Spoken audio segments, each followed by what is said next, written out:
I was born in Shanghai in the Chinese section, Jiabak, in 1925. And that is the area most of the Cantonese lived. And then my first trip leaving Shanghai was 1927, back to our old home village in Guangdong, because of the Chinese North Expedition got into Shanghai.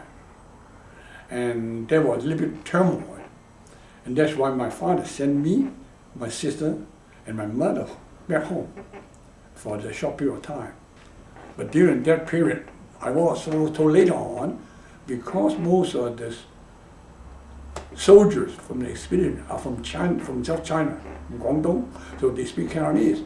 So speaking Cantonese is an advantage to get through the centuries and the checkpoint. And my father and all my uncles, they felt very proud of it, because they didn't have to go through the problem with the Shanghai people. They question here and there. They just walk in and out freely. And then in 1931, January 28th, that was the first war experience I really experienced. That was when the Japanese, because of an incident or whatever, they started war with the Chinese in Shanghai. In 1931 January, the Japanese have some excuse to start a war with China, start from in Shanghai, and Shanghai only. And that lasts for a few months. And that's why during that period of time, I remember I left home January 27th, just the night before, about 9 o'clock. I was asleep. I was woken up because my father, after dinner, he went out to talk to some friend or whatever, and then came home and said, well, we have to go. And that's I remember. And then in the middle of the night, to me was 9 o'clock, 10 o'clock, whatever. In the middle of the night, in the winter, we just wrap it up and we left. And we went just across the border to the concession, international concession, and put up in the hotel for the night. Next morning, the gate closed between the intersection and the Chinese section. So if we didn't live in time, we would have a lot of difficulty to live the next morning. At that 1931, January, the war broke out. Again, my father sent us back to Hong Kong, not to the village, to the Hong Kong, because one of my uncles lived there. So just to make things easy for us, because living in the hotels is not a long-term arrangement. So we got into the boat, Butterfield and Swire, the shipping company, Taigu. They got a ship running between Shanghai and Hong Kong all the time. We got on one of those and sailed to Hong Kong. One of my memory of that particular trip is my parents put $2 silver into my soul. One at least two silver, so in case I got lost, I would have something to offer someone. So we went to Hong Kong for just a few months. By summer, the war was over. The war was over. I think they negotiate some settlement, whatever. It's a very minor incident, no big deal. But somehow there was a time of turmoil.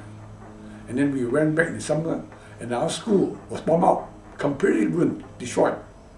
And because the premises in the international section is very just like a 3-story house, no playground, no nothing. So when we had the PE education, we had to walk all the way back to the old school, where the playground is still playground. So we walked through all the ruins. Look at those ruins, and look at our old school. And that's why when the school started raising funds, we all participate. But this gives us the very, well, as far as I'm concerned, very deep in my mind about what the Japanese did to us until today. It was in the morning. My father came back from his work and told us there's a war break out and the Japanese or the gunboat or they sail into the international section. So I had to take my bike to the school where my little brothers and sisters study, and I had to take them home. On one bike, 4 people drowned, and I'd be the elder son, for that my duty.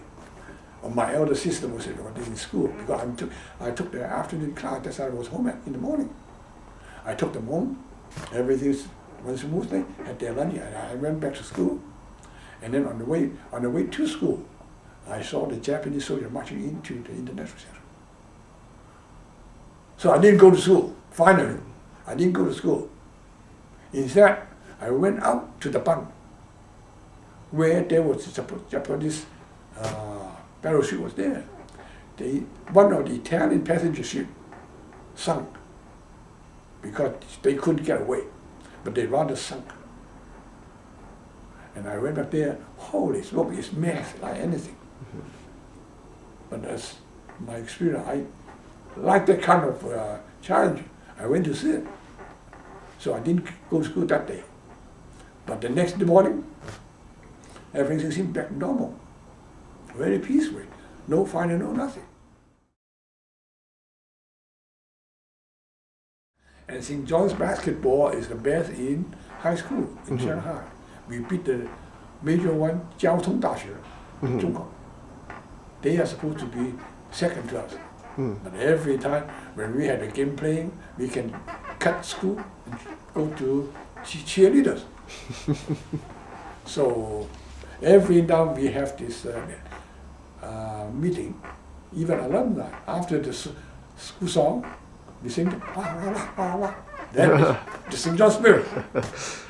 Start from high school. Yeah. So I finished high school in 1943. I went straight to university, and I studied physics.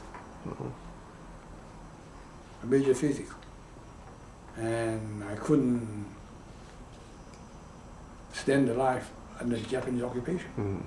Because at that time, our age group, many of them either left with their families to Chongqing or went on their own. So I left home. My father approved alone. And from Shanghai, I left and went all the way to Lanchao. My ambition was, being a refugee student from occupied China, I would be able to get scholarship sponsored by the government.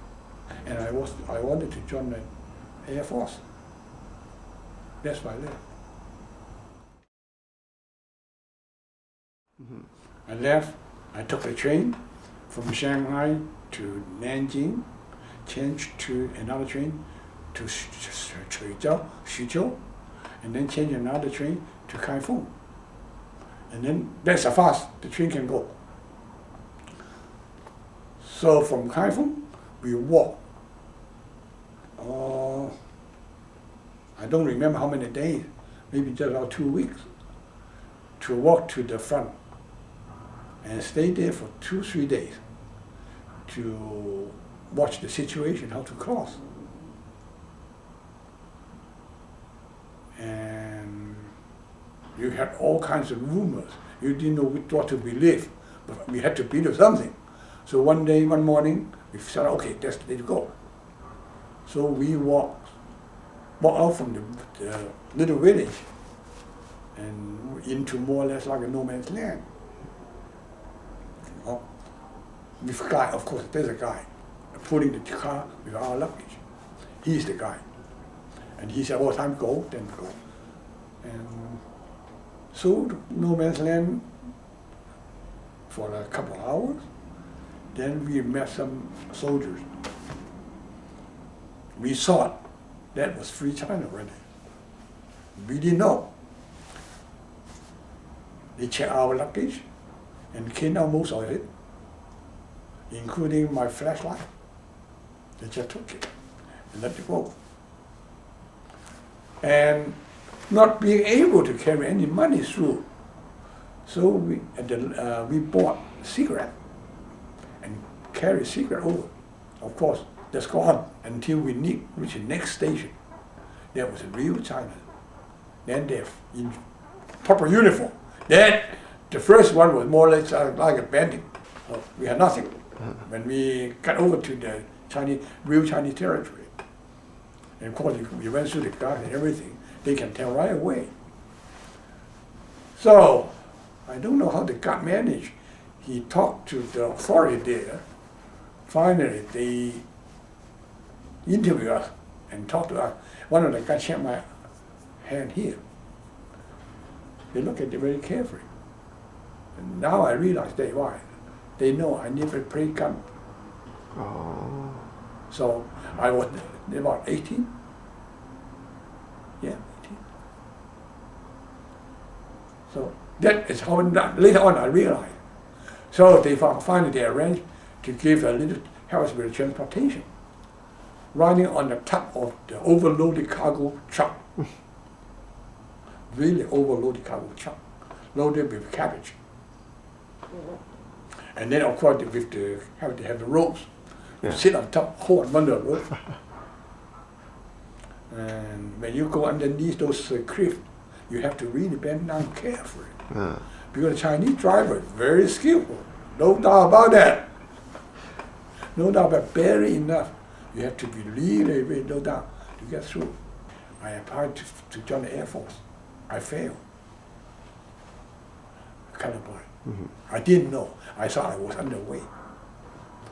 Because I knew now I had problem with the color, because they gave me a square box like that with all kinds of yarn, color yarn.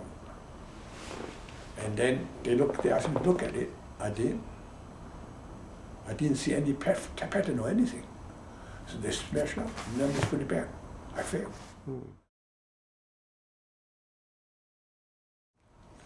So I said, well, I need to go to Chongqing.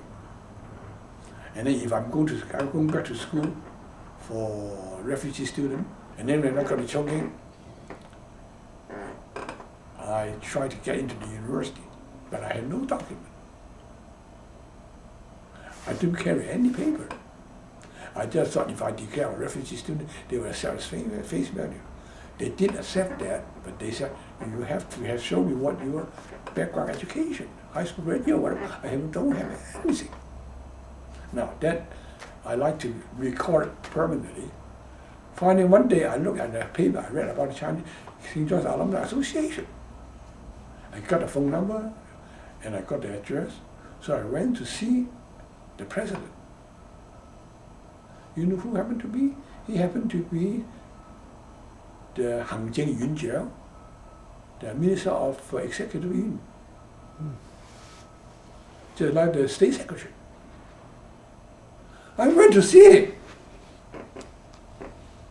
And then of course I had to see the receptionist and tell them, explain why, in writing. So I put down there, I'm going to see him, he's my university alumni president. You know, I saw him, but not he himself, he's secretary. Because I did say the reason. So he sent me the secretary, another thing, not alumni.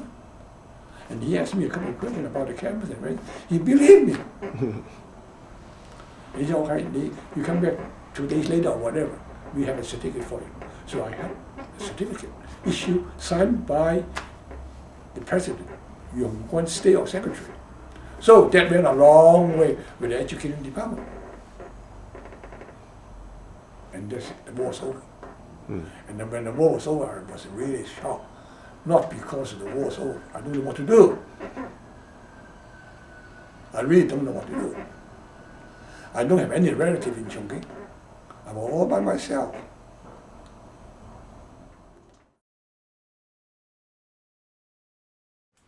Yeah, and then a year after the war, I went back to Shanghai went back to St. John's University, continue on my study. Then I gave up physics. I said, well, time is in essence. I better finish university as early as possible. So I chose economics. And When you get to the third and fourth year, you are allowed to take 16 credits, and I took up 20. So by 49 January, I graduated.